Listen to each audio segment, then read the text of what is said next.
Querido amado Dios, te agradecemos. Acá en Australia, por lo menos hay un lindo día, hace calor. Te agradezco por mis hermanos que se han unido de distintas partes, por tus bendiciones sobre nosotros que son innumerables, Señor. Alabamos tu nombre y te agradecemos por darnos a tu Hijo Jesús. A través de él, Señor, todo lo que hubiese sido imposible para nosotros obtener, Él nos ha otorgado gratuitamente. Pedimos, Señor, que al estudiar tu Espíritu se manifieste, Señor, en nuestro medio y nos guíe al entendimiento. Lo pedimos por Jesús. Amén. Muy bien, terminamos la semana pasada en Romanos capítulo 3 y versículo 19. A ver si todos apagamos nuestros micrófonos. Hermana Ana María, si puede usted apagar su micrófono, por favor. Capítulo 3, versículo 19, me parece que vimos la naturaleza humana, el cuadro que la Biblia presenta de la naturaleza humana. Y yo pienso que, bueno, no pienso, así es, si no fuese porque el Espíritu Santo ilumina nuestro entendimiento durante el proceso de la conversión, ninguno de nosotros tendría la capacidad de verse como somos realmente. Hay una tendencia en el corazón humano de constantemente vernos como buenos. No queremos vernos como que somos malos, que nuestra naturaleza es totalmente degenerada. Como dice el apóstol Pablo en Romanos 7, porque yo sé que en mí, esto es en mi carne, nada bueno mora, nada bueno. Y el único que puede darnos ese entendimiento es el Espíritu Santo.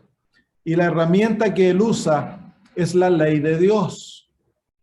La ley de Dios es como una lámpara que ilumina el alma y que nos permite vernos en la perspectiva correcta, con el entendimiento correcto. Porque a no ser que el ser humano se vea como él es, nunca va a tener necesidad de Jesús. Y no va a saber qué hacer con Jesús. Aunque entre a la iglesia, sea bautizado, él va a tratar de verse bueno ante sus ojos y ante los ojos de los demás. Entonces es la gran batalla que el Espíritu Santo guerrea contra la carne, porque la carne es enemistad contra Dios. Y es enemistad en el hecho de que la carne no se somete a los designios divinos, no se somete a este cuadro que Dios nos presenta de nosotros mismos. Jesús dijo, yo he venido para buscar a lo perdido. Yo vine a sanar a lo enfermo. Así que a no ser que nosotros nos veamos perdidos y enfermos, el Señor Jesús no puede hacer nada por nosotros. Si nos vemos buenos, nos sentimos sanos, nos creemos completos, entonces Jesús no puede hacer nada por nosotros, porque la condición de la salvación es que estamos perdidos. Es que estamos deshechos. Entonces el Señor nos puede recrear. Si nos creemos completos, el Señor no puede hacer nada. Y esa es la base de los versículos 10 al 18. El dar entendimiento a todos, que nosotros todos en nosotros mismos estamos en pecado.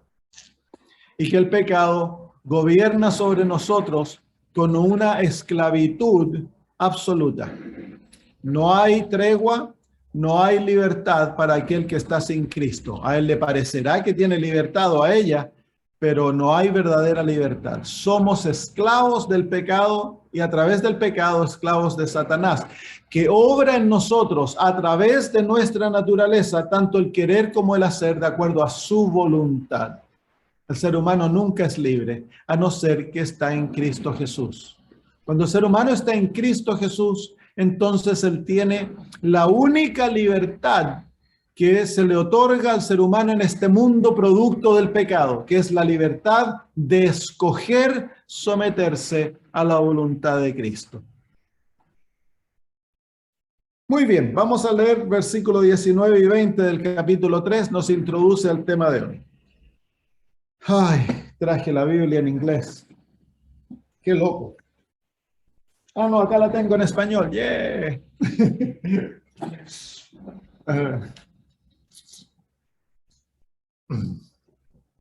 Muy bien, versículo 19. Los versículos 19 sirven como un puente a través de los cuales los capítulos que ya se han presentado son unidos al argumento que el apóstol Pablo introduce en el versículo 21 en adelante y que va hasta el capítulo 8, que son la justificación por fe, la justicia por fe. Dice el versículo 19, pero sabemos que todo lo que la ley dice, lo dice a los que están bajo la ley, para que toda boca se cierre y todo el mundo quede bajo el juicio de Dios. Así que el propósito de la ley es encerrar a todos bajo el juicio de Dios. ¿Por qué? En el capítulo 5, el apóstol Pablo nos dice en el versículo 20 del capítulo 5, pero la ley se introdujo para que el pecado abundase, mas cuando el pecado abundó, sobreabundó la gracia. Entonces el propósito de la ley es que el juicio de Dios sobreabunde y que sobreabunde el pecado. Al sobreabundar el pecado, entonces el juicio de Dios sobreabunda. ¿Por qué? Porque el pecado se manifiesta claramente. No puede haber juicio cuando hay ignorancia. El propósito de la ley, Dios escribió la ley modificada para la condición humana, la escribió en tablas de piedra para que no hubiese excusa por el pecado. Y al escribirse, al declararse la ley y al declarar lo que es bueno y lo que es malo en forma tan simple, tan sencilla, entonces no queda excusa para el pecado. Y el pecado sobreabunda. ¿Por qué? Porque antes lo que se podría haber considerado que no era pecado, por confusión, por ignorancia, ahora claramente es pecado, porque la ley lo ha definido. Entonces, al quedar el pecado tan claramente definido, no queda excusa para el pecado y el juicio de Dios sobreabunda sobre el pecador. Entonces uno dice, ¿y con qué propósito? No es tan solo para juzgarnos. No es tan solo para juzgarnos. Nos dice el capítulo 5, versículo 20, que donde abundó el pecado, sobreabundó la gracia. Entonces, el propósito de que el pecado se defina tan claramente a través de la ley de Dios es para que Dios pueda manifestar su gracia ampliamente y que el juicio de Dios no caiga sobre nosotros, sino que a través de la gracia caiga sobre nuestro sustituto. Entonces, pero la boca queda callada porque la ley queda manifiesta claramente. Ahora, la ley, por supuesto, gobierna a los que están bajo la ley. Si hay ignorancia de la ley, ya nos mostró el capítulo 2 que Dios juzga a través de la conciencia, la ley de la conciencia, los principios de la ley que están escritos en el corazón humano. Pero la ley escrita en tablas de piedra, la letra de la ley, cumple el propósito de que no quede ignorancia en cuanto a la ley para que la gracia de Dios se pueda manifestar y así mitigar sobre nosotros el juicio divino. Versículo 20. Ya que por las obras de la ley ningún ser humano será justificado. Así que aquí comienza el argumento de la justicia por la fe. Porque por las obras de la ley ningún ser humano será justificado. Tres palabras que debemos entender para entender el argumento que usa el apóstol Pablo, lo que el apóstol Pablo está queriendo decir. La primera palabra es justicia. Justicia. La segunda palabra es justificación. Justicia, justificación. Dos palabras vamos a entender ahora. Justicia es carácter. Justicia es el estado que nosotros debemos tener, el estado moral que hemos de tener para ser aceptos por Dios. Un carácter perfecto, un carácter justo, un carácter en la imagen de Dios. Dice el Señor Jesús, seréis vosotros perfectos como vuestro Padre que está en los cielos es perfecto. Se demanda perfección del ser humano comparable a la perfección divina. Y el apóstol Pedro dice que hemos de ser santos porque Dios es santo. Así que la santidad que se demanda del ser humano para ser acepto por Dios es una santidad como la de Él. Cualquier carácter que sea menos del carácter divino no es acepto por Dios, es rechazado. Debemos tener pureza de corazón si queremos ver a Dios, dice las Sagradas Escrituras. Así que la demanda divina que ha puesto sobre la raza humana para que nosotros podamos entrar al reino divino, al reino eterno, es perfección. No hay otra. No puede ser menos que perfección, porque si tú y yo pudiésemos entrar al reino de Dios siendo 99% perfectos, el reino de Dios estaría nuevamente en peligro de caer nuevamente en el ataque del pecado. Porque 1% de pecado que se deje en la naturaleza humana, entonces el universo entero está en peligro. Para que la raza humana sea acepta por Dios, la raza humana tiene que tener la perfección divina. Entonces, eso es lo que la palabra justicia es. La palabra justificación es la experiencia a través de la cual nosotros obtenemos aquella justicia que nos hace aceptos. La justificación originalmente está ligada a la palabra justicia, que es el proceso, la experiencia a través de la cual nosotros recibimos aquella justicia para que nos haga aceptos. Entonces, justicia es carácter, el carácter que Dios demanda de cada uno de nosotros. Es el carácter divino, carácter de Cristo. Para poder ser aceptos por Dios hemos de tener ese carácter, hemos de tener esa experiencia. ¿Cómo recibimos? Porque ninguno de nosotros la tiene. Leímos en Romanos 3:10, no hay justo ni aun uno. Entonces, ¿cómo nosotros recibimos aquel carácter? ¿Cómo recibimos aquel estado necesario para que Dios nos acepte? Entonces ahí viene la justificación. La justificación. Y la justificación, nuevamente lo repito, es la experiencia a través de la cual nosotros somos aceptos, recibimos la justicia de Dios. Así que todos, para ser aceptos ante Dios, necesitan la justicia. Miren, el Señor Jesús lo dice en el libro de Mateo, capítulo 5.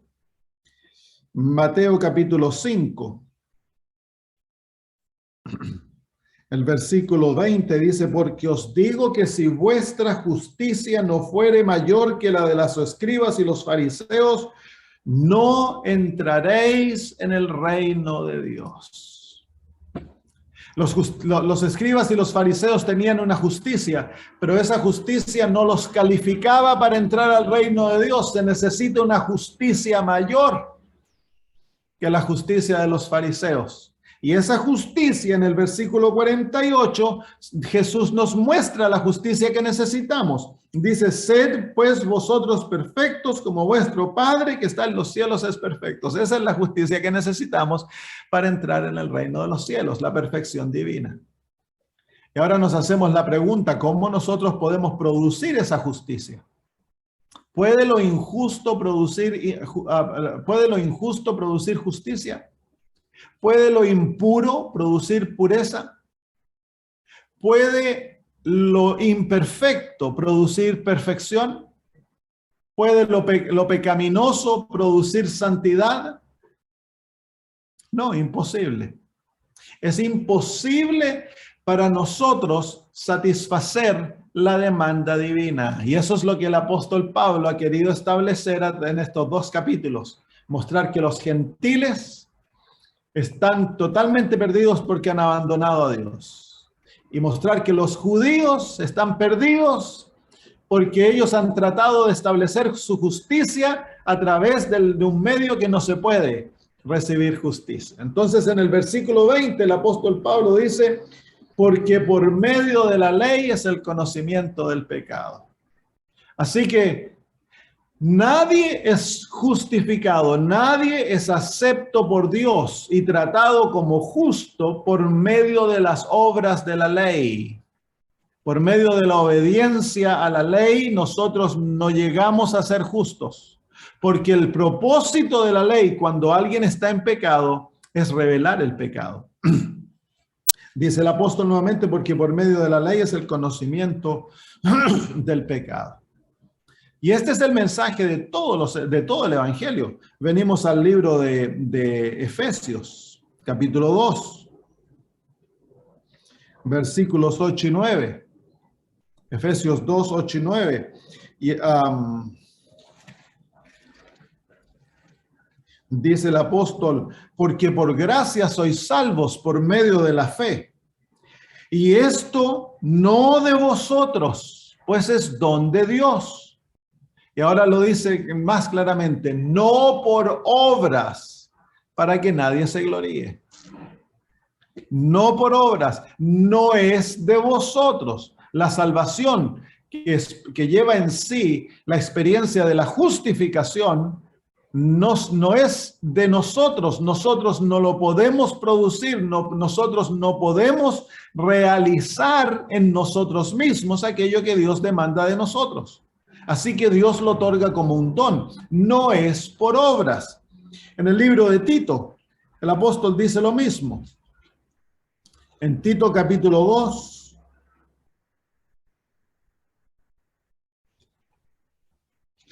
Tito capítulo 2, dice el apóstol,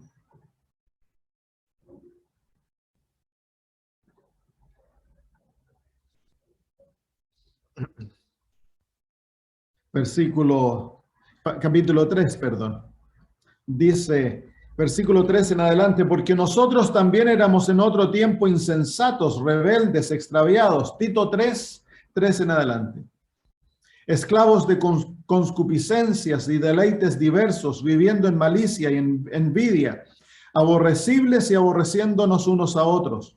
Pero cuando se manifestó la bondad de Dios, nuestro Salvador, y su amor para con los hombres, nos salvó. Y ahora el apóstol menciona nuevamente esto tan importante, no por obras de justicia que nosotros hubiéramos hecho, sino por su misericordia, por el lavamiento de la regeneración y por la renovación en el Espíritu Santo, el cual derramó en nosotros abundantemente por Jesucristo, nuestro Salvador. Y mire ahora lo que dice, pero para que justificados por su gracia viniésemos a ser herederos conforme a la esperanza de la vida eterna. Así que no es por obras de justicia, no es por obras buenas, no es por obras de obediencia a la ley de Dios que Dios nos otorga justicia. ¿Por qué? Porque ninguno de nosotros puede producir esas obras de justicia. Y aunque pudiésemos producirlas, no podemos nosotros pagar por el pecado que ya hemos cometido. Si queremos pagar por nuestros pecados, hemos de morir eternamente. Porque la paga del pecado es muerte. Entonces, una vez que ya hemos pecado, las obras quedan totalmente neutralizadas. Las obras tienen su lugar, pero las obras no cumplen la función de darnos la justicia de Dios, de hacernos aceptos ante Dios. Y eso lo vemos en el libro de Lucas, capítulo 18, en la parábola del fariseo y el publicano. El fariseo tiene muchas obras en sus propios ojos, buenas obras que lo hacen acepto ante Dios. Y él se siente acepto, se cree acepto. Pero en el versículo 14 Dice el Señor Jesús, os digo que refiriéndose al publicano y no al fariseo, descendió a su casa justificado antes que el otro. Así que el fariseo que confía en sus obras, que se cree mejor que los demás, se va a la casa y no es justificado, no ha sido acepto por Dios. El publicano que no tiene ninguna obra en la cual confiar, porque él sabe que él es malo, pero se aferra a la misericordia de Dios, se va a la casa justificado. Entonces, las bases en las cuales Dios nos acepta no es condicional en nuestras obras. Dios no espera que tú seas bueno para que Él te acepte. La base de la aceptación, la condición de la aceptación no es la bondad humana. La condición de nuestra aceptación es nuestra iniquidad, que reconozcamos nuestra iniquidad. Bienaventurados los pobres en espíritus. Es los pobres lo que no tienen nada, que son bienaventurados. El que se cree rico, dice Jesús, malditos los ricos. Cuán difícil es para el rico entrar en el reino de los cielos. Entonces, la condición de nuestra aceptación ante el cielo es nuestra pobreza espiritual, nuestra iniquidad. Mire, lo dice el apóstol Pablo en Romanos capítulo 4, versículo 5. El apóstol Pablo dice, más al que no obra, sino que cree en aquel que justifica al impío. Así que, ¿cuál es la condición para ser justificados? Nuestra impiedad. Que nosotros aceptemos nuestra impiedad y que nos aferremos al don divino. Entonces, pero nos hacemos la pregunta entonces, ¿por qué no por obras? ¿Por qué no por obras? ¿Por qué esto es tan categórico, tan definido, que no es por obras? Y sin embargo hay una tendencia tan profunda en el ser humano a confiar en nuestras obras, a medirnos por lo que creemos, por lo que hacemos y sentirnos buenos por aquellas cosas. ¿Por qué no por obras? Porque si fuese, dice el apóstol Pablo en el capítulo en Gálatas capítulo 5, no, capítulo 2, versículo 21 dice, no desecho la gracia de Dios. Capítulo 2 de Gálatas, versículo 21. Pues si por la ley fuese la justicia, entonces por demás murió Jesucristo. Ese es el testimonio, el Calvario, es el testimonio de que es imposible para un ser humano ser salvo, ser aceptos por sus obras. Cristo tuvo que morir porque era imposible para el ser humano redimirse a sí mismo. La redención es la experiencia, es la obra divina de rescatar al ser humano del hoyo en el que había caído, del cual él no se podía sacar. Entonces, el propósito del evangelio es hacernos ver impíos, hacernos ver débiles, hacernos ver incapaces. Lo primero que Dios desea hacer no es salvarte, es llevarte al punto donde tú vas a anhelar depender de Él. Porque si eso no ocurre, Dios no te puede salvar. Si tú crees que lo puedes, si tú crees que por tus creencias, por tus prácticas ya eres bueno y la salvación está asegurada, entonces Dios no te puede salvar. Estás perdido y estás perdido más allá de lo que Dios puede hacer por ti. El farisaísmo es la condición espiritual más grave en la experiencia cristiana, porque es casi imposible incluso para Dios sacar a un ser humano del hoyo donde él se cree bueno y no siente necesidad. Es una posición de orgullo. Entonces, si pudiésemos ser salvos, ser aceptos, justificados por nuestras obras, entonces Jesús murió en vano. Su sacrificio no tuvo ningún propósito. Y en el adventismo hay un peligro latente de farisaísmo, en toda religión. en toda denominación cristiana, porque es la tendencia natural del corazón humano, pero especialmente dentro del adventismo, porque somos un pueblo con estándares, ¿cómo se llama? Reglas de vida muy altas. A nosotros se nos enseña a comer bien, a vestir bien, se nos enseña cómo debemos entretenernos, qué no debemos hacer para entretenimiento. Hay reglas del hogar, cómo debemos relacionarnos esposo con esposa, con los niños. Se nos ha dado mucho conocimiento y dentro del adventismo existe el peligro de creernos justos porque vivimos de acuerdo a aquellas reglas. Y ahí nace entonces el farisaísmo, que es peligrosísimo. El peligro más grande, el apóstol Pablo lo presenta en relación al pecador con la ley.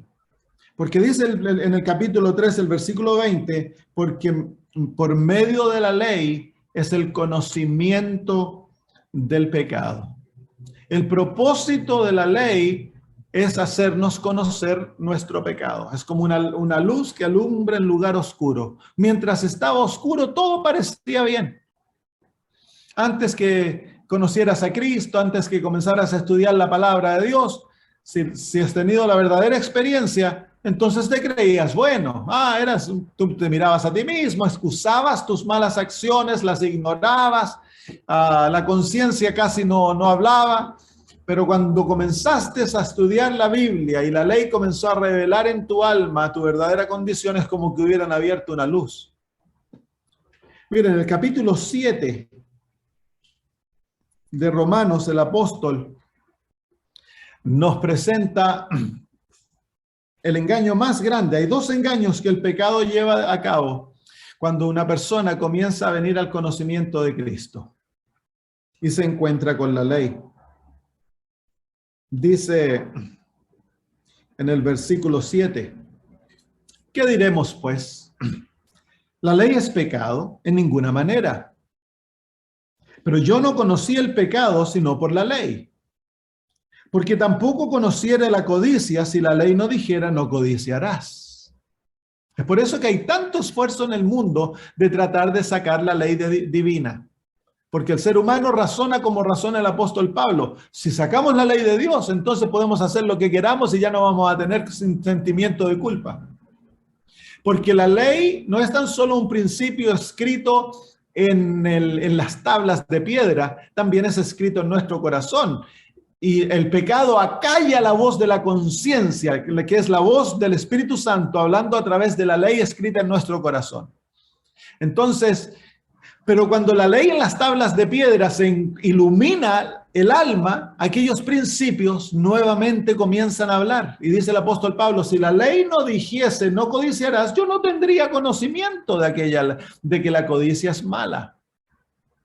Viviría en absoluta oscuridad, pero la ley es como aquella linterna que ilumina el lugar oscuro y revela la maldad del alma.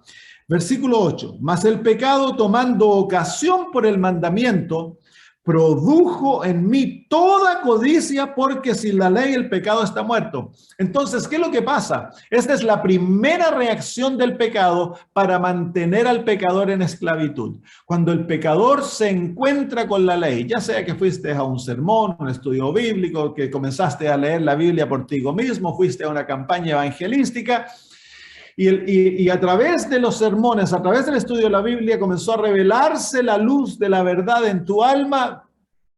El pecado comienza a montar una campaña de terror en tu alma.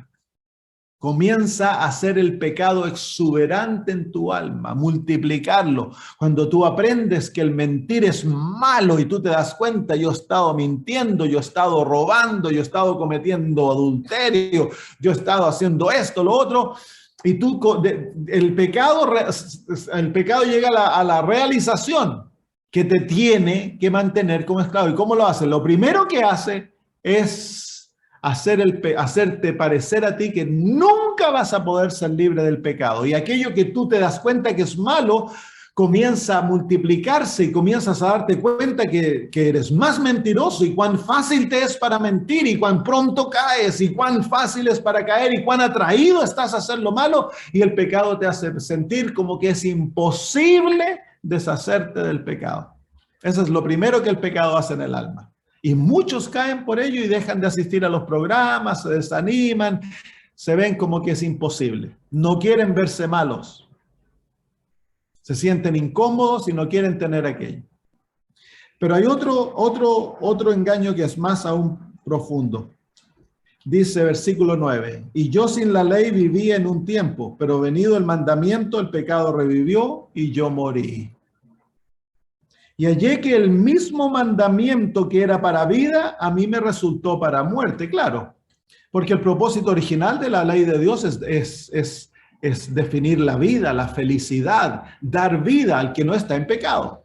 Pero al que está en pecado, el mandamiento condena. Lo bueno se vuelve a través del pecado un policía que te condena. Y luego dice, porque el pecado tomando ocasión por el mandamiento, mire lo que dice ahora, me engañó y por él me mató. ¿Cómo es que el pecado me engaña a través del mandamiento? Y aquí se encuentra el engaño más grande que un ser humano puede caer. Y es un engaño latente. Seres humanos todo ser humano, cuando comienza a entrar a la luz, comienza a estudiar las Sagradas Escrituras, se comienza a encontrar con el Evangelio y su pecado comienza a ser revelado, lo segundo que va a hacer el pecado para tratar de mantenerte como esclavo es engañarte. Y el engaño es este. Cuando tú aprendiste, por ejemplo, comenzaste a ir a una campaña, a un estudio bíblico, tú aprendiste que el sábado era el día del Señor, no el domingo. Y aprendiste acerca de la marca de la bestia, el cambio del sábado, y tú fuiste convencido que el sábado era el día del Señor. Entonces, el pecado ahora suspira en tus oídos lo próximo. Te dice, todo lo que tienes que hacer para estar bien es comenzar a guardar el sábado. Ahí se encuentra el engaño. Porque la ley no es la ley no te está apuntando el pecado para que tú ahora trates de guardar la ley. La ley te está apuntando el pecado para definir el pecado en tu vida. Cuando tú te diste cuenta que tú estabas quebrantando el cuarto mandamiento, la ley no desea que ahora de repente comiences a guardar el sábado. Antes de comenzar a guardar el sábado tiene que ocurrir algo. Si eso no ocurre, entonces has sido engañado. Y tú puedes ahora guardar el sábado y estar viviendo un engaño. Puedes haber dejado de cometer adulterio, pero estás viviendo un engaño. Puedes dejar de mentir externamente y estás cometiendo un engaño, estás viviendo un engaño. Porque tú te estás sintiendo justo por tus obras. Tú crees ahora de que porque guardas el sábado, entonces ahora ya eres un buen adventista. Por lo tanto, te sientes justo y miras ahora con desdén a los otros hermanos que no tienen conocimiento del que tú tienes. ¿Cuál es el propósito de la ley? La ley nos dice Romanos capítulo 9.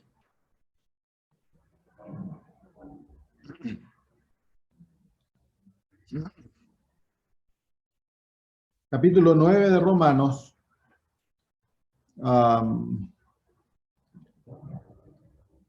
O capítulo 10. Déjame ir al capítulo 10. Capítulo 10, versículo 4.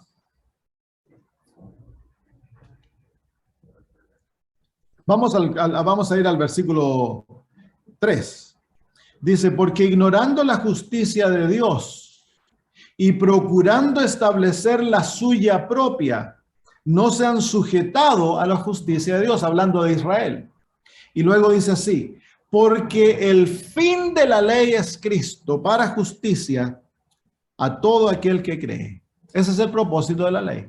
La ley te muestra el pecado con el fin, con el objetivo, con el propósito de llevarte a Cristo. Y cuando tú vas a Cristo, ahí termina la labor de la ley en cuanto a tú como pecador. La ley tiene otra labor en la vida en Cristo, pero es otra labor. La labor de apuntar el pecado, de definir el pecado, de mostrar el pecado, de hacerte sentir culpable, pecaminoso, La ley lo cumple y el propósito de aquello no es que tú te vuelvas un pecador obediente, que es imposible, pero nos pareciese, que te vuelvas un pecador obediente y ahora que guardas el sábado, que te vistes bien, que comes bien, te sientes bueno. Ese es el engaño más grande. Si tú no has ido a Cristo en arrepentimiento, confesando tu pecado y aferrándote a su justicia, entonces estás engañado.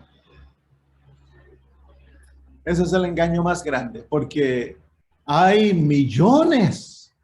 Yo donde voy me encuentro con adventistas que se creen buenos y es algo inconsciente, porque ellos guardan el sábado, pagan el diezmo, tienen el espíritu de profecía, son conservadores, son vegetarianos, algunos veganos, otros frutarianos. Nos vestimos bien y los niveles de vestimenta, a los hermanos más conservadores se visten con vestimenta por allá del siglo XIX o a principios del siglo XX, y eso los lleva a creer que son más buenos que los que no se visten como ellos. Y el frutariano cree que el vegano es más malo, y el vegano cree que el vegetariano es malo, y el vegetariano cree que el carnívoro es malo, y el carnívoro cree que el que toma té y café es malo, y el que toma té y café cree que el que toma alcohol es malo, y así tenemos los niveles de santidad dentro de la iglesia, porque está basado en nuestra propia justicia. Mire lo que dice el libro de Lucas capítulo 18 en cuanto a la experiencia del fariseo.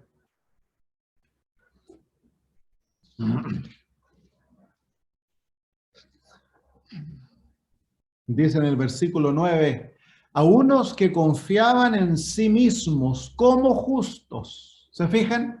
Ellos confían en sí mismos que son justos.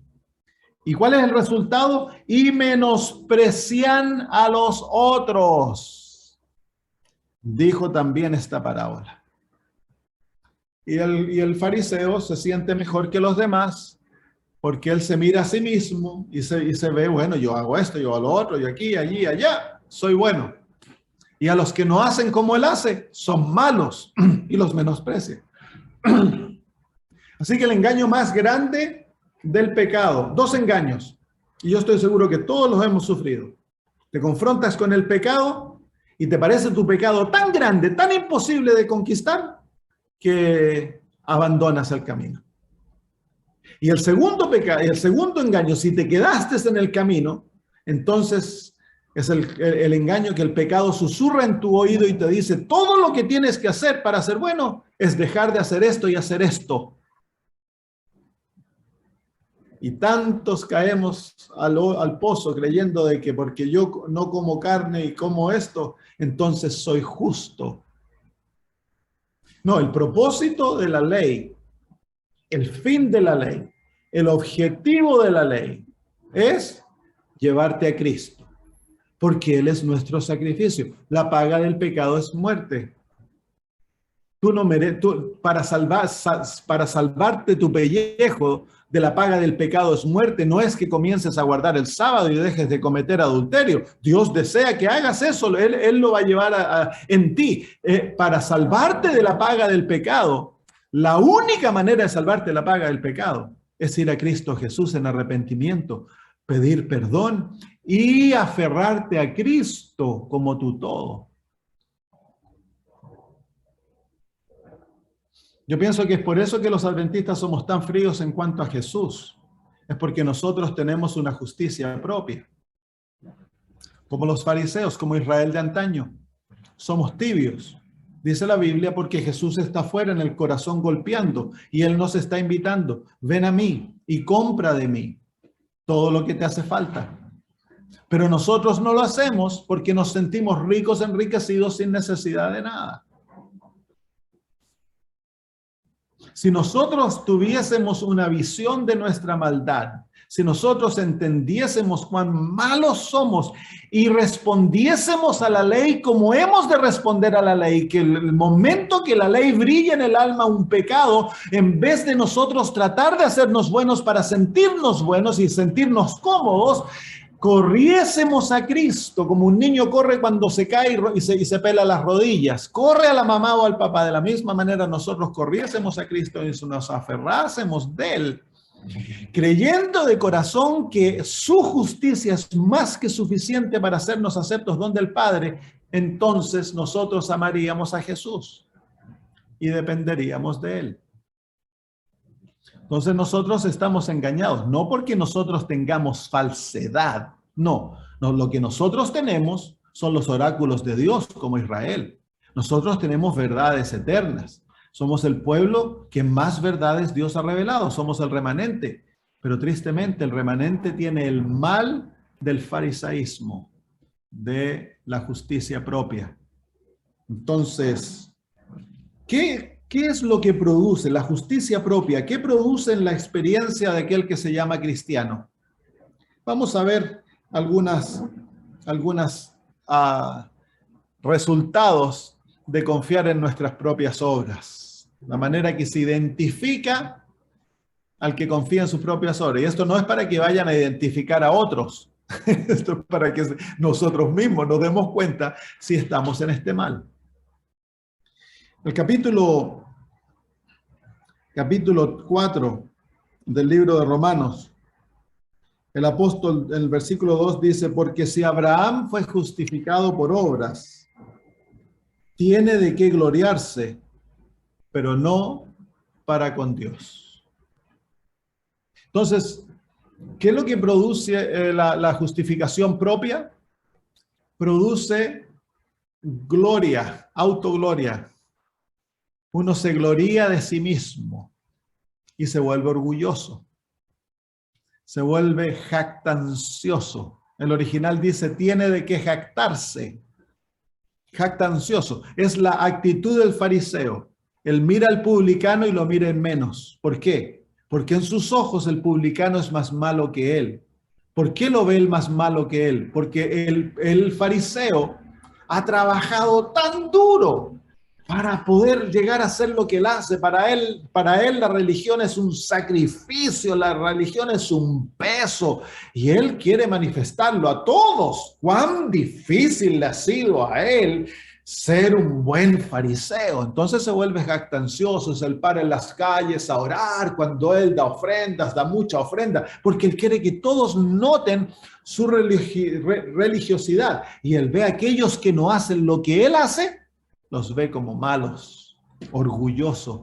La experiencia de la justicia propia, de la justicia por obras, crea un orgullo espiritual.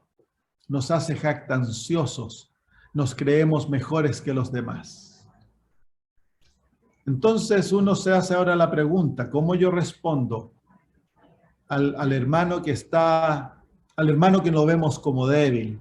Al hermano que está como se llama, a lo mejor teniendo desafío con el sábado, a veces va a trabajar, a veces llega a la iglesia y vemos la batalla. ¿Cómo pensamos en nuestra cabeza de este hermano? ¿Cómo pensamos del muchacho, la muchacha que a lo mejor están viviendo una vida inmoral, que están tomando alcohol? ¿Cómo pensamos del hermano pentecostal, del hermano católico? ¿Cómo pensamos de ellos? ¿Nos sentimos mejores? ¿Nos sentimos superiores? ¿Creemos nosotros que somos mejores que ellos? ¿Cuál debiera ser la actitud del cristiano? La actitud del cristiano debiera ser la experiencia del apóstol Pablo. De los pecadores, yo soy el más grande. Entonces, esa actitud nos muestra que estamos muy cerca de Cristo. La otra actitud nos muestra que estamos lejos de Cristo. El que se siente bueno está muy lejos de Jesús. Porque cuando uno se acerca a Cristo, que es la suprema revelación de la ley de Dios, Cristo revela en nosotros lo que realmente somos nosotros. Y nos sentimos como el apóstol Pablo, muy malos, muy pecadores en nosotros mismos. Y eso nos hace humildes. Por eso dice la bienaventuranza, bienaventurado el pobre en espíritu. Bienaventurado el que llora. Lloramos por nuestra pobreza. Nuestros sollozos son los sollozos del arrepentimiento porque somos pobres, no tenemos nada, estamos en deuda, no hay nada bueno en nosotros y vemos los pecados, lo que le hemos hecho a Dios. Eso nos lleva a los sollozos, al llanto, y eso es el llanto del arrepentimiento. Y ese arrepentimiento nos lleva a la mansedumbre, a la humildad.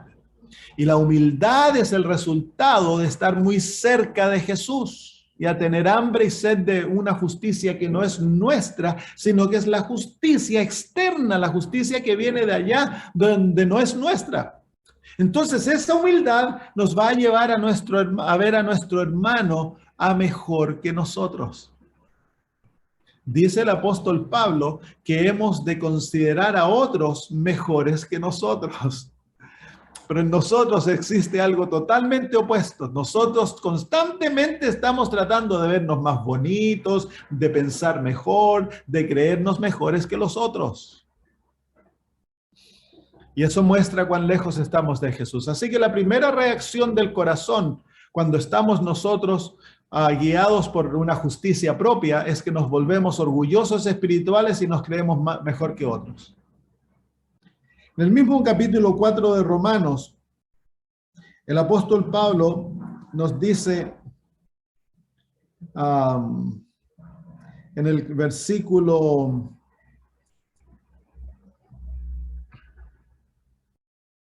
ya se lo encuentro, capítulo 4, versículo 15 de Romanos dice, pues la ley produce ira. La ley produce ira. ¿Por qué produce la ley ira? Porque revela nuestra maldad. Entonces, el propósito de la ley cuando estamos en pecado es revelar el pecado. La ley nunca te va a decir que tú eres bueno. Nunca. La ley te revela lo malo. Entonces, el fariseo le ocurre lo siguiente. Él mira la ley y dice, yo tengo que guardar la ley. Yo tengo que ser bueno para ser acepto por Dios. Entonces, él ahora somete su vida a tratar de vivir por aquella ley. Pero mientras más trata de vivir por aquella ley, la ley más lo condena. Nunca hay paz en el alma. Nunca hay gozo. Nunca hay victoria de pecado. Mientras más uno trata de ser bueno, más malo sale. Más bueno, más malo, más bueno, más malo. Entonces eso crea ira en el corazón. Y estos son los cristianos enojones. Los cristianos cara largas. Los cristianos que todo lo ven malo. Que van a la iglesia y critican al pastor, al anciano, al diácono, a la diaconisa, critican a los jóvenes, critican a los niños, critican el vestido, los zapatos, el moño, lo critican todo. Tú los invitas a comer y van a ir a hablar a otro hermano y el hermano estaba comiendo queso, que el hermano estaba comiendo papas, que estaba comiendo estos tomates, que estos tomates no se debieran comer porque estos tomates si tú los cortas y para todo tienen una regla. El cristiano enojón está lleno de ira. ¿Por qué? Porque dentro de su corazón aquel hermano tiene un tremendo conflicto. Él quiere ser bueno, pero él sabe que está viviendo una vida doble. Nunca puede alcanzar el objetivo en su vida de dejar de pecar. No tiene paz, no se cree salvo. Estos son los hermanos que creen de que para ser salvo tenemos que ser absolutamente perfectos en nosotros mismos. Hay un amigo mío, muy buen amigo, y él, yo le pregunto, ¿y si viene Cristo esta noche, eres salvo? Y me dice, no, porque aún no puedo vencer este problema en mi carácter, entonces nunca vas a ser salvo, le digo yo. Te vas a morir tratando. El cristiano enojón, el cristiano miserable. Puede ser que por eso en la iglesia adventista nosotros no nos abrimos el corazón los unos a los otros porque estamos siempre escondiendo. Llevamos máscaras. Es por eso que hay tanto problema, tanta pelea dentro de la iglesia. Por eso es. ¿Por qué? Miren ustedes en Israel. Estaba fraccionada entre saduceos, los herodianos, los fariseos, los doctores de la ley, los escribas, eran todas distintas facciones dentro de Israel. Se habían peleado los unos a los otros, no había paz, no había gozo, se llevaban del moño. ¿Por qué? Porque la ley produce ira. La ley no produce paz. La ley no produce gozo. Lo que produce gozo y paz es la justicia de Cristo. La justificación produce eso, no la ley. La ley, cuando estás en pecado, todo lo que va a hacer es apuntar el dedo y decirte estás pecado. Tú puedes guardar el sábado toda tu vida, pero si no has ido a Cristo, para que Cristo te justifique, la ley te sigue condenando. Y esto produce otra experiencia más oscura todavía. En Romanos capítulo 7. Romanos capítulo 7. El apóstol Pablo en Romanos 7 nos muestra el engaño. Mire, vamos a leer desde el versículo 11 donde leímos y vamos a leer el engaño que el apóstol Pablo está ilustrando en su propia experiencia. Dice, capítulo 7, 11, porque el pecado tomando ocasión por el mandamiento me engañó y por él me mató.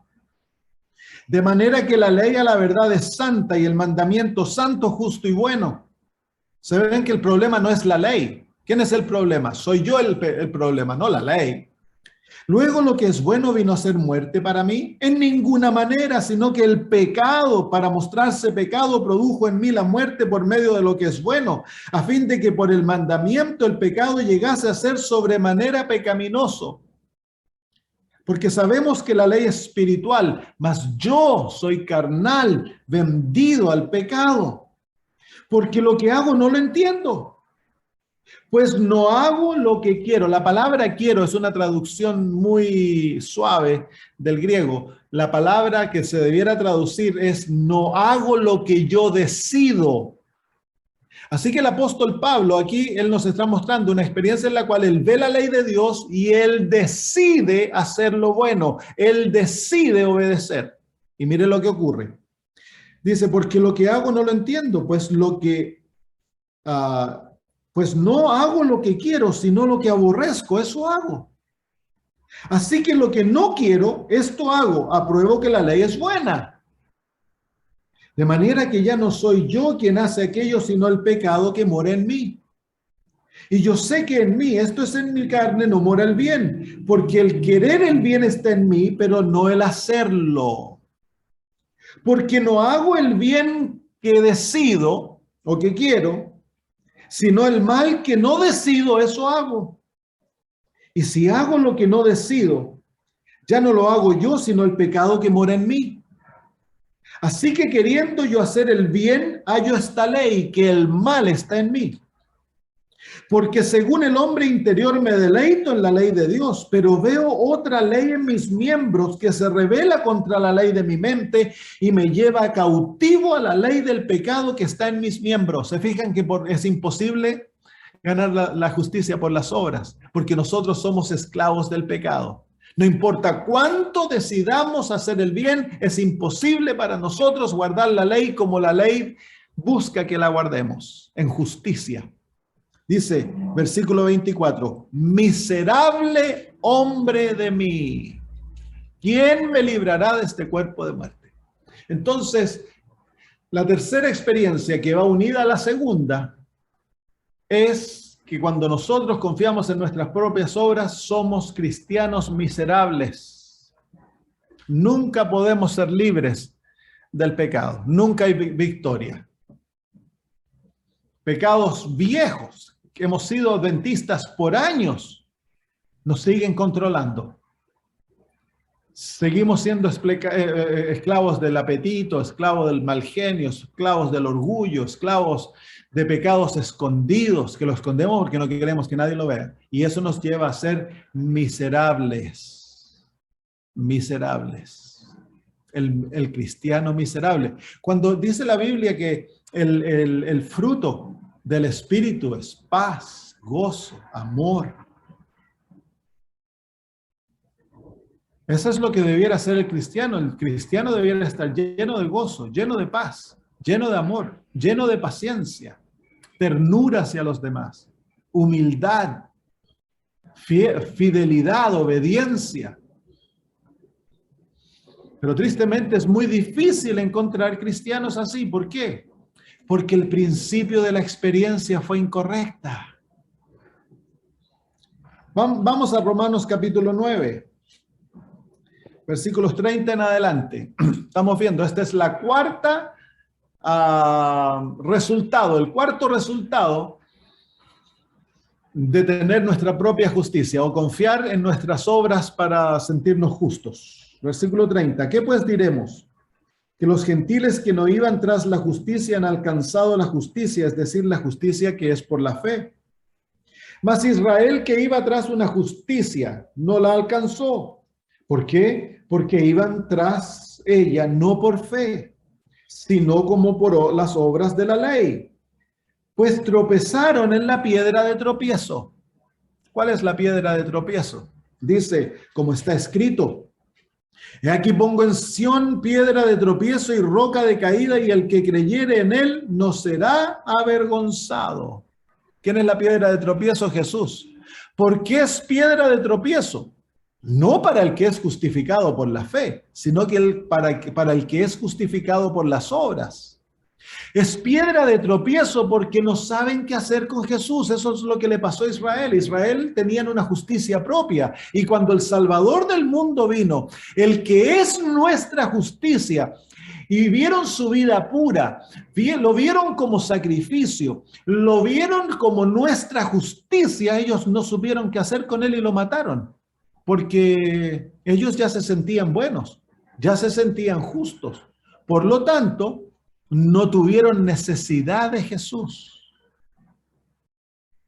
Y eso es lo que ocurre dentro de nosotros. Los adventistas el sábado queremos hablar de los autos, del trabajo, del fútbol, queremos hablar de cuánta cosa hay. Incluso hablamos de profecía, hablamos de temas teológicos, de la ordenación de la mujer. Mira, si echamos en el terreno el asunto de la ordenación de la mujer, todos tienen una opinión. Están dispuestos hasta matar por la ordenación de la mujer. Pero hablemos de Jesús, están todos callados. Hacemos un seminario de profecía, se llena la iglesia. Hablamos de justificación por la fe, vienen algunos. ¿Por qué? Porque no necesitamos Jesús. ¿Por qué es que los adventistas se sienten incómodos cuando están con los pentecostales? Es porque a los pentecostales les encanta hablar de Jesús. Cantan de Jesús, lo hacen de manera distinta a la nuestra, pero no es eso lo que nos hace sentir incómodos. Nos hace sentir incómodo el que ellos tienen tanta libertad en Jesús. Y para nosotros, Jesús es extraño. No lo conocemos, no lo amamos, no sentimos necesidad de él. Es por eso, esa es otra razón porque los adventistas oramos tan poco. Porque no sentimos necesidad de Jesús, de depender de él. No tenemos hambre y sed de justicia. ¿Por qué? Porque no somos pobres. Y porque no somos pobres en espíritu, nunca hemos llorado por nuestras faltas. Nunca hemos pasado por el verdadero arrepentimiento, y eso no ha creado humildad en el corazón. Y es aquella humildad cuando nos lleva a ver tal cual somos nosotros, que nos hace dependientes de Jesús y nos hace sentir hambre y sed de su justicia. Pero no se termina, y en Gálatas capítulo 5 el apóstol aún más dice, versículos 3, 2 al 4, dice: he aquí yo, Pablo, os digo que si os circuncidáis, de nada aprovechará Cristo. Él está hablando de confiar en la circuncisión, confiar en la ley, para creer de que somos aceptos por Dios. Y otra vez os testifico a todo hombre que se circuncida, que está obligado a guardar toda la ley. De Cristo os desligasteis. Los que por la ley os justificáis, de la gracia habéis caído. Así que el que se justifica por la ley es como aquel fariseo que vuelve a casa creyéndose bueno, pero no es acepto por Dios. Por lo tanto, él está perdido. Perdido. Entonces, la justicia por obras, como dice el apóstol Pablo, porque por las obras de la ley nadie será justificado. Pero si tratamos de por las obras ser justificados, es terrible. Es la condición más paupérrima, podríamos decir así, en la experiencia de un cristiano. Y esta experiencia está constantemente golpeando en tu corazón.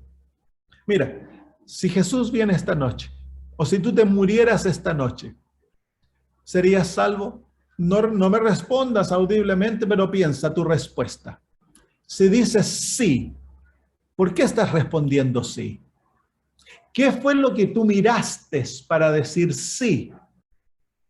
Si dices no, ¿por qué dijiste no? ¿Qué fue lo que tú miraste para decir no?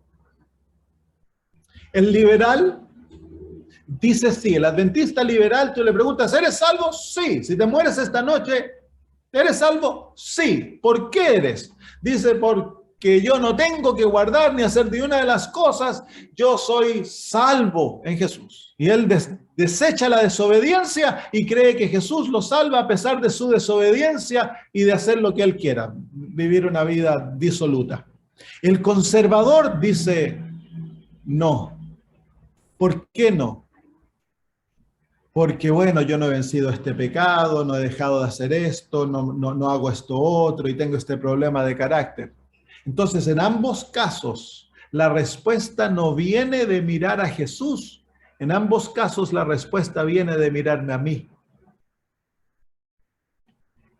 En otras palabras, yo soy el estandarte de mi salvación, no Cristo.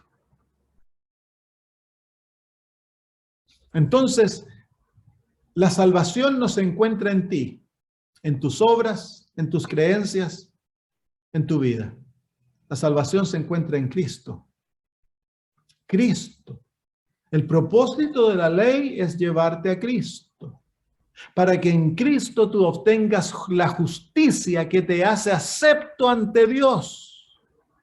Y aquella justicia, cuando te es otorgada, cuando te es regalada, porque es un regalo, lo vamos a estudiar la próxima semana, te va a llevar a naturalmente desear y vivir una vida de obediencia, pero tú nunca te vas a sentir justo ni bueno. Tu justicia, tu bondad, tú la vas a encontrar en Jesús, no en ti.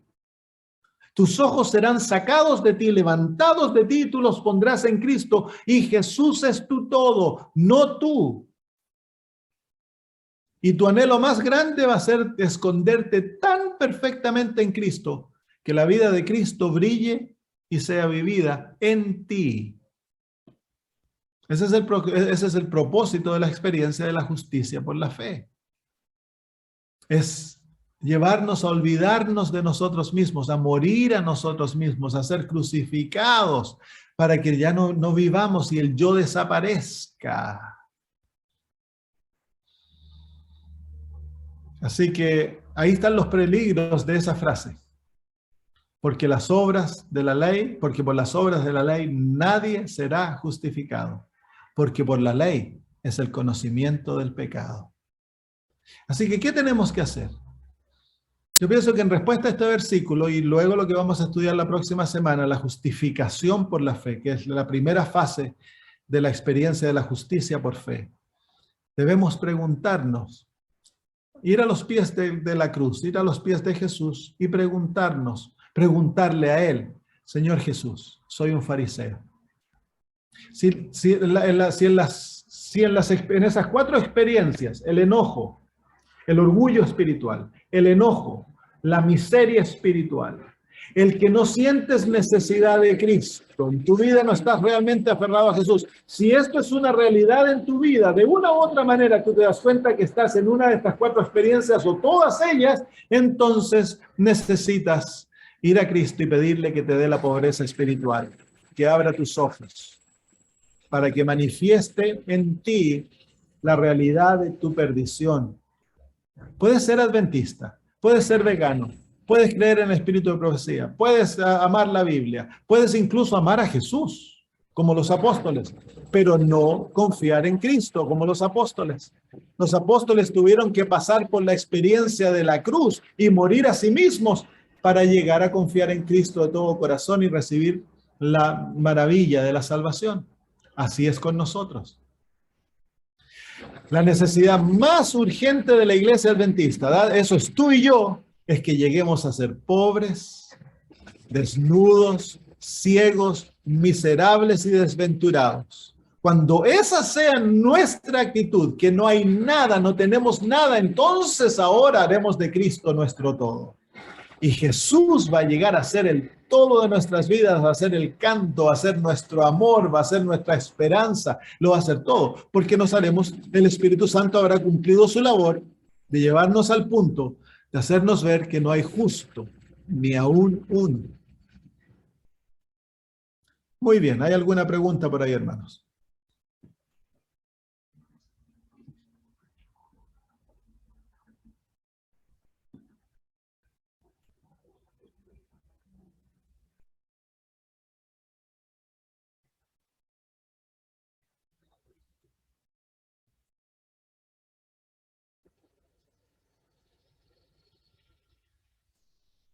¿Hay pregunta? Entonces, Melissa. Pastor, yo me quedé pensando en esto que primero Dios nos hace ver la necesidad de Él, ¿no?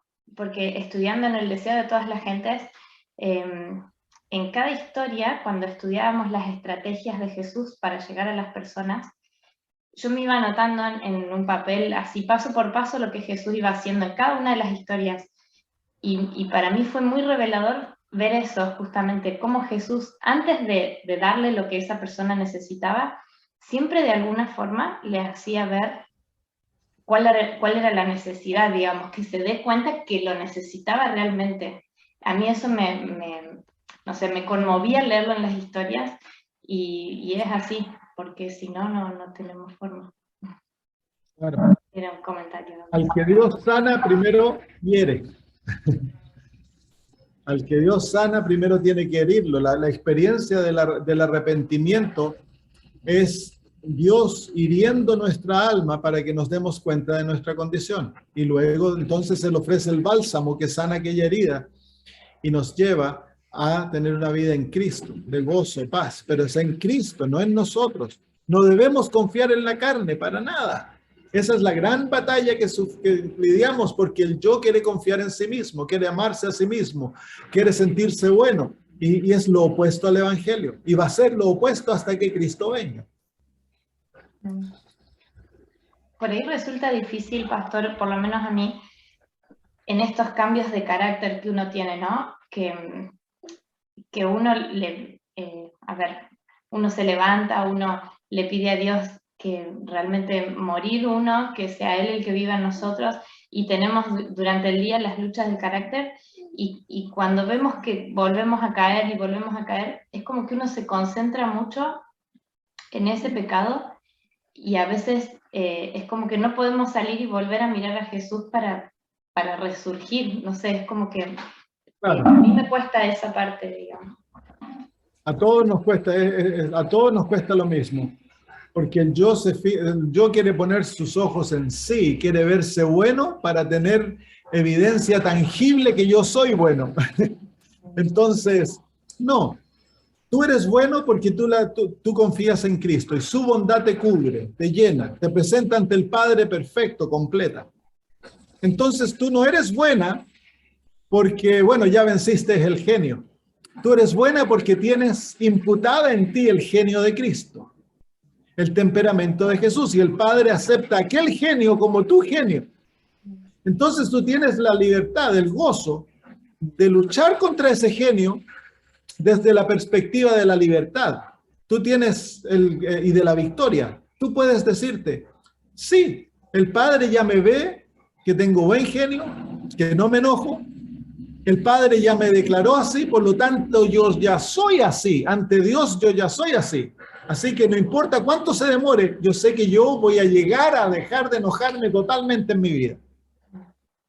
Entonces confrontamos la batalla desde el punto de vista de la victoria, por la fe.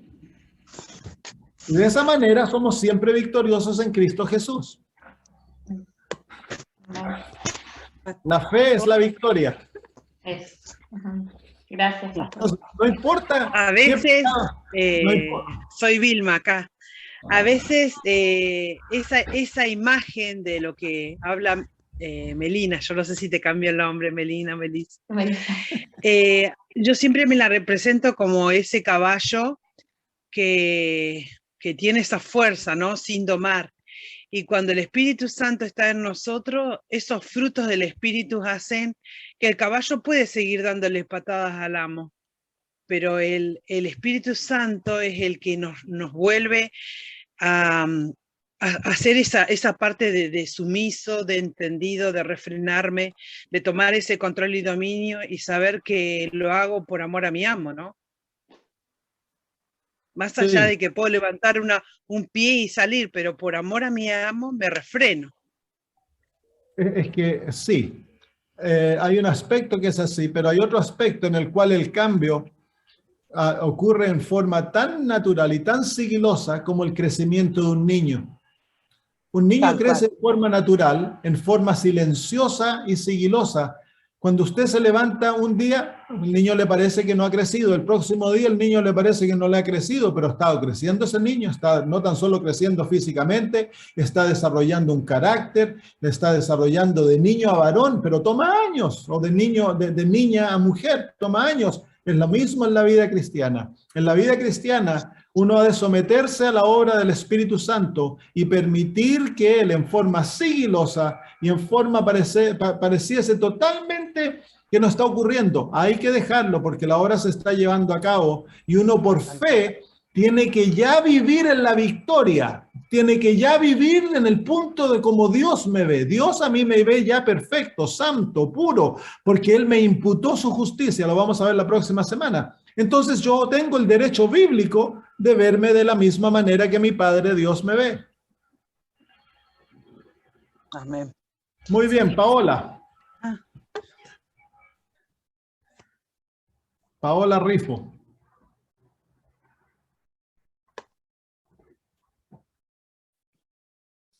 No te escuchamos, Paola.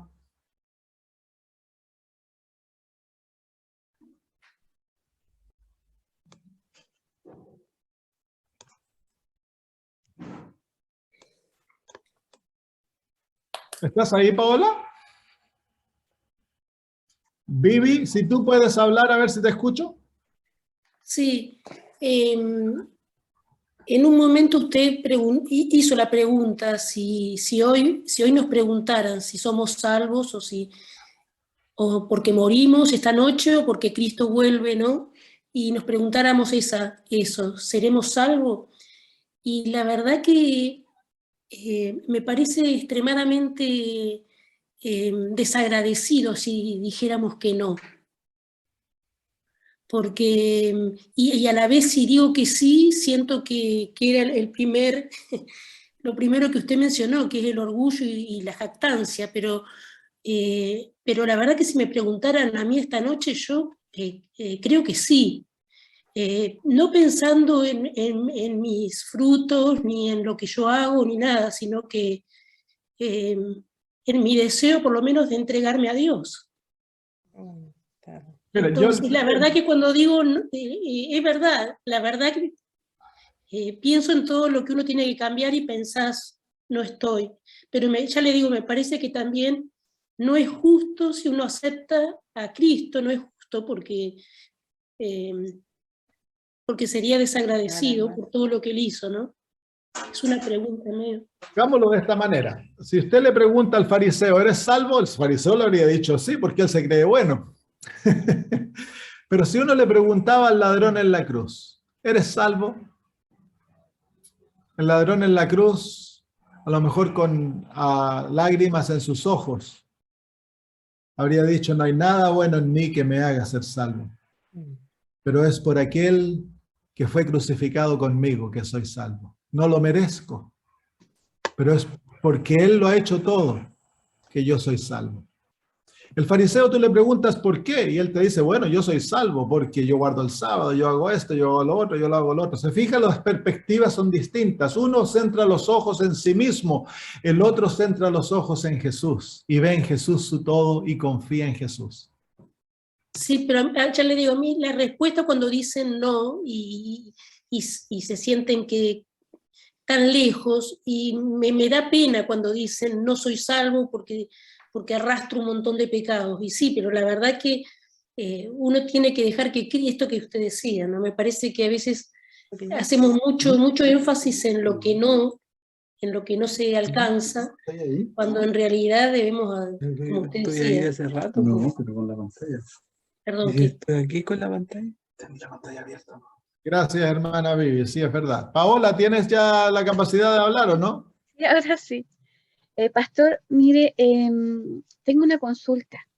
El Señor me mostró que era muy farisea y eso dolió mi corazón porque yo creía que no lo era, pero el Señor me estaba mostrando que sí, que soy muy legalista y que me centro mucho en lo que hago. Y en su infinita misericordia me ha ido de a pasito, despacito, aprendiendo a confiar en Él. Pero tengo una consulta. Yo todas las mañanas, al comenzar el día, le digo, Señor, le entrego mi yo, mi voluntad, mi corazón, mi vida, mis planes, mis sueños, y todo se lo entrego a usted. Y que usted dirija todo mi día. Eso antes yo no lo hacía, pero ahora yo lo estoy haciendo y estoy aprendiendo a vivir el día a día. ¿Qué pasa si en un día yo le digo al Señor, Señor, le entrego todos mis planes, mi yo, mi genio, todo se lo entrego? Y ese día fue un desastre, así ya, no, me colocó un montón de pruebas y todo mal, todo mal. Y al terminar el día, totalmente destruida, derrotada, fue un fracaso total. Todo lo que le prometí no lo hice, pero igual entregándole mi voluntad. ¿Qué pasa ahí? Porque yo le entregué mi voluntad, mi yo, lo que pasa es que en las pruebas que él me dio no salí de desaprobada, y al otro día le vuelvo a entregar mi yo. Eso va a ser como, no sé si cotidiano, pero en la medida que uno se va entregando al Señor, eso, si ese día fue un fracaso y el Señor viene, ¿qué pasa ahí si alguno igual le entrega su yo y resulta que el Señor me probó y salí como desaprobada, por decirlo de alguna manera? ¿Qué pasa ahí, pastor? La victoria es la fe.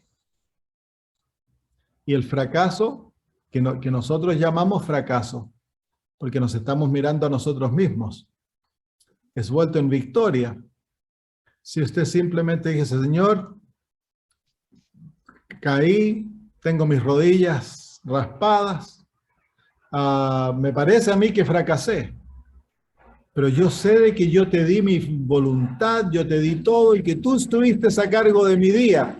Por lo tanto, yo por fe declaro que mi fracaso es victoria y que tú lo has usado con un propósito. Te quiero agradecer por la experiencia de hoy, porque a través de todo, tú estás obrando en mí tanto el querer como el hacer de acuerdo a tu voluntad. Sacar los ojos de sí mismo, hermana. Si uno se entregó al Señor y las experiencias de la vida parecieran ser opuestas a lo que a mí me parece, el Señor en todo obra para nuestro bien, como Abraham. Abraham cayó varias veces, pero el Señor lo usó todo para terminar con Abraham como Dios deseaba que Abraham terminase. Abraham era amigo de Dios, Abraham confiaba en Cristo, pero tenía muchos defectos. De la misma manera nosotros no hemos de permitir que nuestras aparentes caídas, fracasos, nos lleven a pensar como que, bueno, como que Jesús no hubiera escuchado la oración. Él la escuchó y Él está obrando, y a veces Él permite que pasemos por circunstancias de caídas, en que somos derrotados, con el propósito de hacernos crecer, de hacernos humildes, dependientes en Él. Y si seguimos confiando en Él, aquella aparente derrota se vuelve victoria. Todas las cosas obran para bien. Aquellos que son llamados de acuerdo a su propósito. Todo. No hay nada que Dios lo pierda. Él lo recicla todo para nuestro bien. Sea sufrimiento, sea derrota, sea lo que sea, si confiamos en Cristo, el Señor lo va a volver todo para nuestro bien. Así que hay causa de regocijo. Incluso cuando metemos las patas, podemos regocijarnos en Cristo Jesús, que Él está haciendo su obra en nosotros. Gracias, pastor. Carolina. Quería opinar algo cortito. Enlazaba con el estudio de la semana pasada, del lunes pasado, donde usted hablaba de que nos enseñan a ser en la iglesia muchas veces a ser moralistas.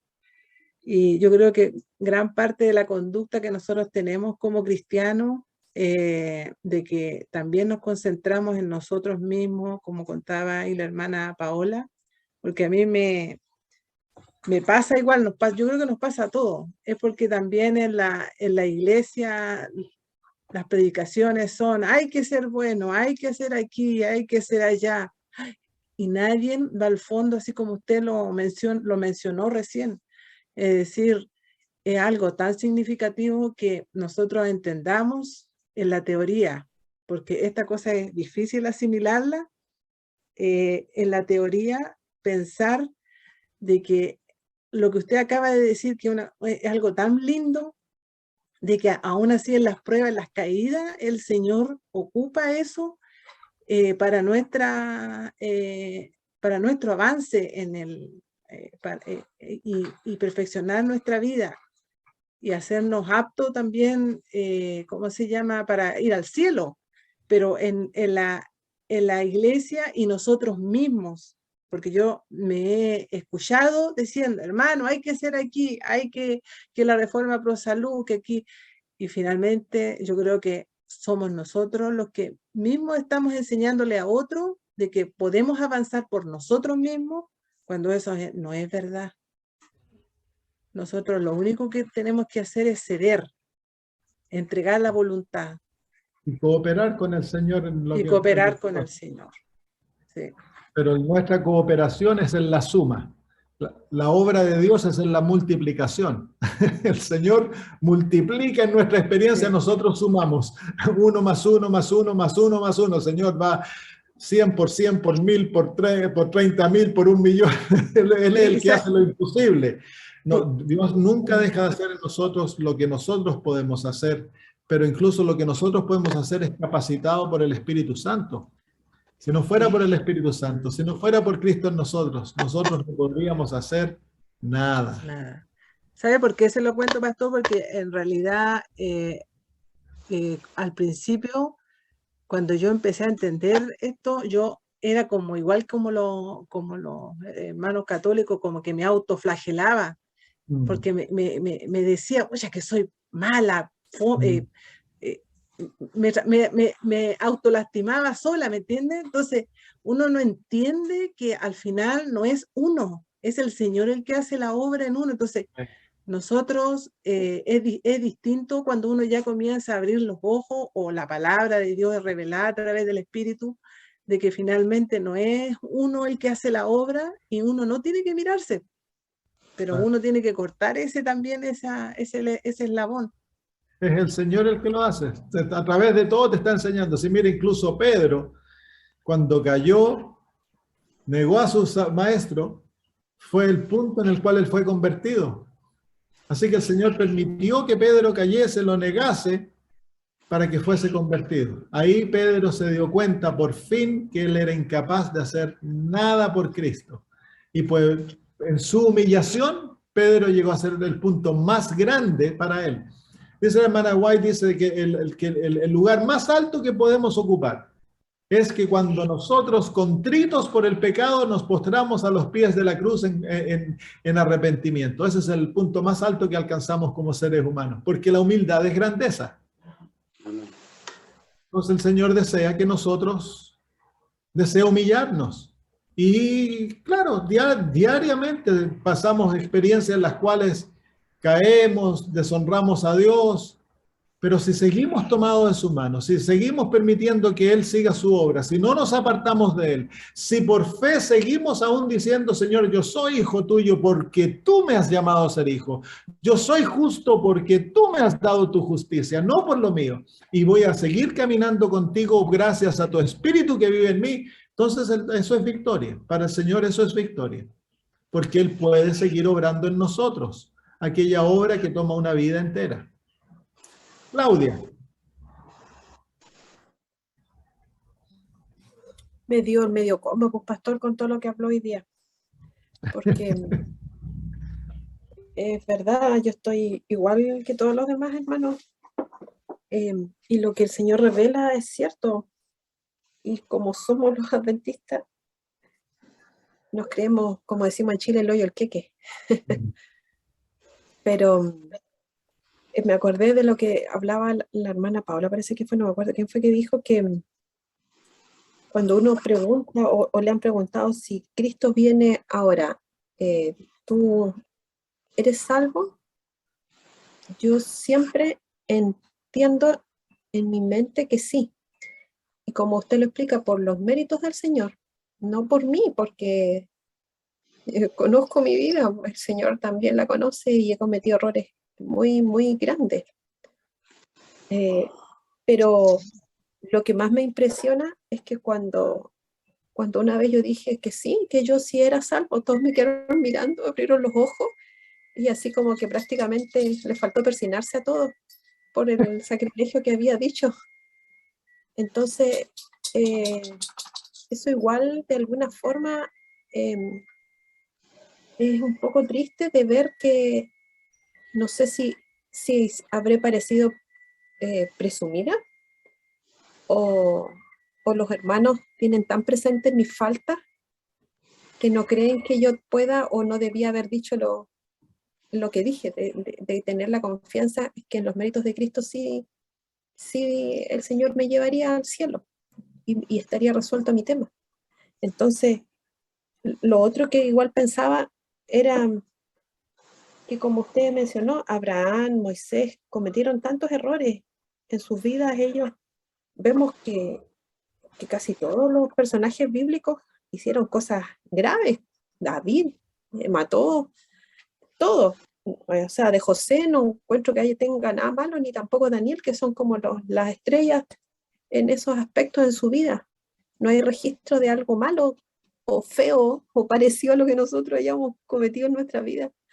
Pero lo que siempre pienso, ¿por qué no miramos esas condiciones de estos grandes héroes de la fe y entre nosotros mismos nos sacamos los trapitos al sol y nos apuntamos con el dedo y tenemos esa facilidad de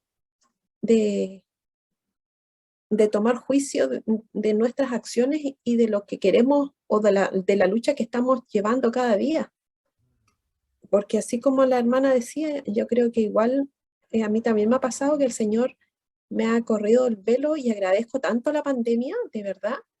Para mí ha sido una bendición grande poder conectarme con distintos hermanos en distintos otros lugares, saber que hay tantos que tienen la misma fe, que tenemos las mismas preocupaciones y Amén. cómo el Evangelio ha crecido en el sentido de conocer y de insistir en los aspectos básicos de lo que es nuestra fe en el Señor. Entonces, eso a mí me confunde un poco el tema de los errores, porque yo también los he cometido, pero lo que los hermanos o otros dicen o hacen, porque al final todo se sabe respecto de uno mismo y de lo difícil que hacen más el camino también para seguir. Yo me he desanimado varias veces, pero trato de aferrarme al Señor nada más, de seguir con esa fe en que Él es el que me sostiene y no importa lo que los demás hermanos me digan, pero a veces eso igual daña y duele y cuesta salir adelante o tomar lo que le queda, lo poquito de dignidad que uno tiene y tratar de seguir confiando y seguir armando este camino y esta historia que nos va quedando.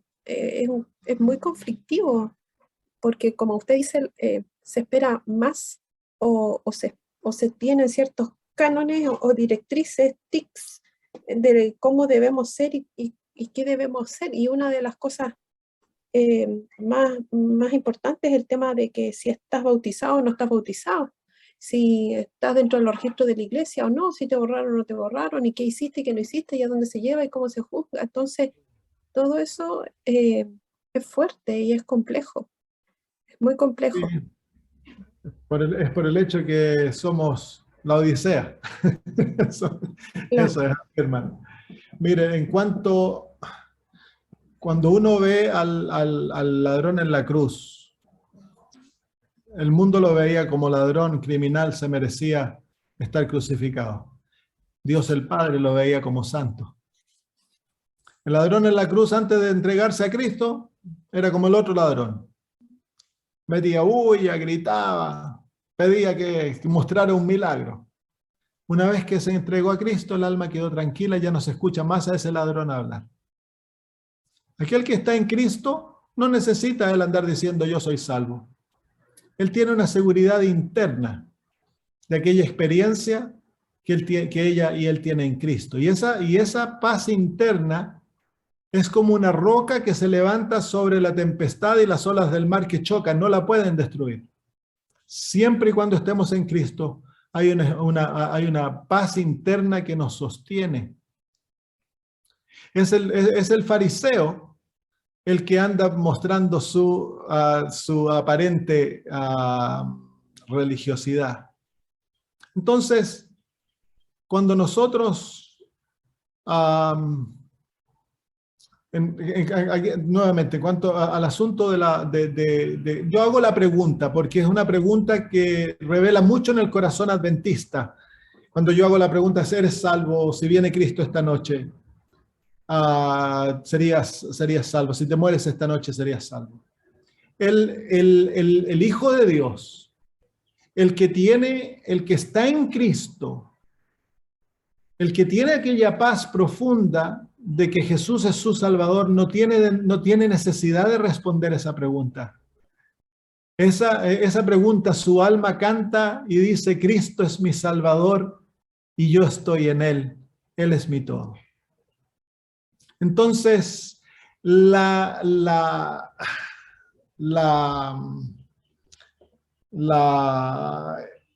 desesperación por sentirme salvado es el yo teniendo dominación en el alma. Cuando uno está en Cristo, es una certeza plena y profunda que le da aquella experiencia y uno se encuentra en Cristo. El canto del alma es, si mi Salvador me ama, no me puedo perder. Entonces, pero no es necesidad de andar diciéndole a todo el mundo que uno es salvo, como los pentecostales muchas veces lo hacen, ¿no? No, el alma hay silencio en el alma, ese es el resultado de la salvación. Como el ladrón en la cruz se quedó calladito, él no tuvo que andarle gritando a todos, oye, mírenme a mí, yo soy salvo.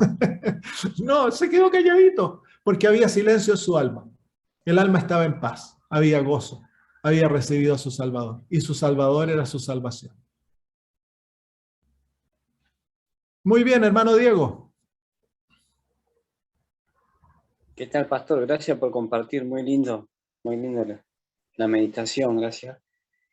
Pastor, yo soy evangelista, yo predico en la calle y siempre me invitan a la iglesia pentecostal y hay muchas iglesias que ahora guardan el sábado. A mí me costaba mucho al principio estar con ellos por la música, el don de lengua, ¿verdad? Pero yo igual oraba y siempre decía, cuando al principio alguno de acá me voy a llevar, decía, hasta que después yo ahora predico con un muchacho pentecostal, Daniel, que él conoció el evangelio, bueno, y ahora guarda el sábado la célula, la iglesia, todo. Y yo aprendí lo importante que es la oración con él. Él oraba media hora, lloraba, gritaba y me decía, ¿por qué orás 40 segundos, 10 segundos? ¿Por qué haces la oración con la gente tan cortita? Y yo siempre le decía, mira, a mí Dios me escucha y a vos te escucha llorando, gritando, pataleando, saltando a tu manera y a mí me escucha. Y bueno, y ellos ahora aprendieron a escudriñar la palabra. Ellos no escudriñaban mucho la palabra como los adventistas. Entonces, ¿cuánto tenemos que aprender unos de los otros, verdad? Nosotros por ahí nos falta oración, como decía usted, que es muy importante orar todo el tiempo, como decía Daniel. Y yo lo que estoy viendo, pastor, ahora recién este año empecé a predicar en el púlpito. Yo siempre tenía terror al púlpito. Se me hacía tan fácil predicar en las plazas, predicar en la calle. Y tanta gente vi que se ha bautizado. y siempre que hablaba, y estoy todo el tiempo hablando de Dios, ¿verdad? Estoy todo el tiempo porque todo lo que hago vivo para la gloria de Dios, porque es lo único que me da sentido a la vida, ¿verdad? No tengo otro sentido. Y ahora empecé a predicar en el púlpito y bueno, uno va, yo lo escucho a usted, digo, cómo va desglosando todo, porque es teólogo, ¿verdad? Y puede ser, la pregunta mía es, ¿puede ser que uno en algún momento puede enorgullecer su corazón predicando y haciendo la obra de Dios? Esa sería mi pregunta. Sí, cuando los apóstoles llegaron de vuelta del segundo viaje misionero y le llegaron contando a Jesús que los demonios salían y que todos los milagros que hicieron y todo, el Señor Jesús les dijo: aseguraos que vuestro nombre está escrito en los cielos. Entonces hay un peligro latente, porque nosotros estamos siempre confrontando el peligro del orgullecimiento del yo, que el yo se levante y se siente importante, porque uno predica, porque el Señor hace milagros a través de uno, porque el Señor responde a las oraciones, porque yo vivo por fe. Entonces el yo comienza a sentirse importante. Entonces, ese es un peligro constante. Por eso el apóstol Pablo dice, ¿no?, de que yo, habiendo predicado a otros, al final se ha hallado falto.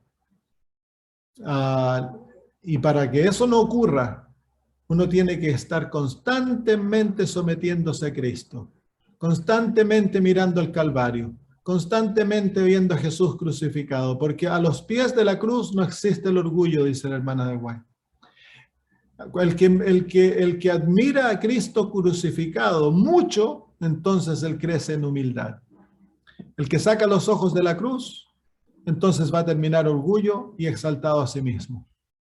Cristo y el crucificado es el pan y la mantequilla de la vida cristiana.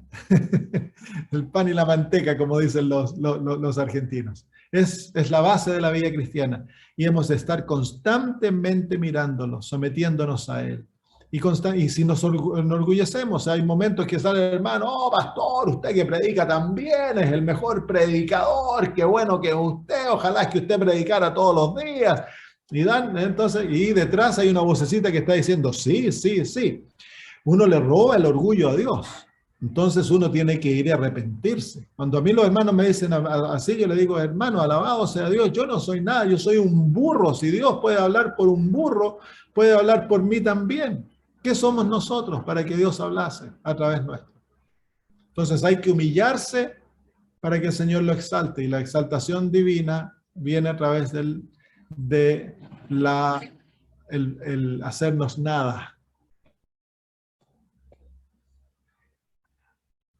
Muy bien, hermanos, ¿qué les parece si terminamos? Yo me tengo que ir a trabajar ahora.